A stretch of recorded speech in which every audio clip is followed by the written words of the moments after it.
Mining सुरू आशिल्ली तेन्ना मीन वाठारात सुरक्षेची जबाबदारी मायनिंग कंपन्योच घेताल्यो। नेमान उदकाचें पंपिंग करप, खणींतलें उदक न्हिदपा वेवस्था करप आनी उदकाची पातळी धोक्याचे मर्यादे भितर दवरपा खातीर लक्ष दिवप अशें काम मायनिंग कंपन्यो करताल्यो। पूण आतां मायनिंग वेवसाय सामकोच ठप्प जाल्ल्यान हें काम कोण करतलो असो प्रस्न उपराशिल्लो। सुत्रां सांगता ते प्रमाण सरकारान मायनिंग कंपन्यांकूच हें काम करूंक सांगलां।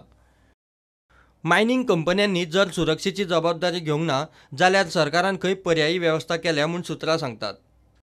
मायनिंग कंपन्यांक मशिनरी सप्लाय करपी कंपन्यांचो आपतकालीन वेवस्थापन पथकांत आस्पाव केला।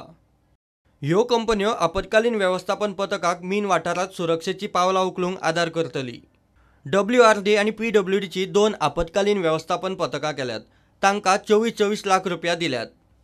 मायनिंग कंपन्यांनी हात वयर केल्यार मशिनरी सप्लाय करपी कंपन्यांची फी फारीक करूंक म्हूण हे पयशे। हालींच राज्य प्रदूषण नियंत्रण मंडळान 88 लिजांचें इन्स्पेक्शन केल्लें। तातूंतल्या 24 लिजांचेर सुरक्षे खातीर पावलां उखलप सामक्योच गरजेच्यो आसा।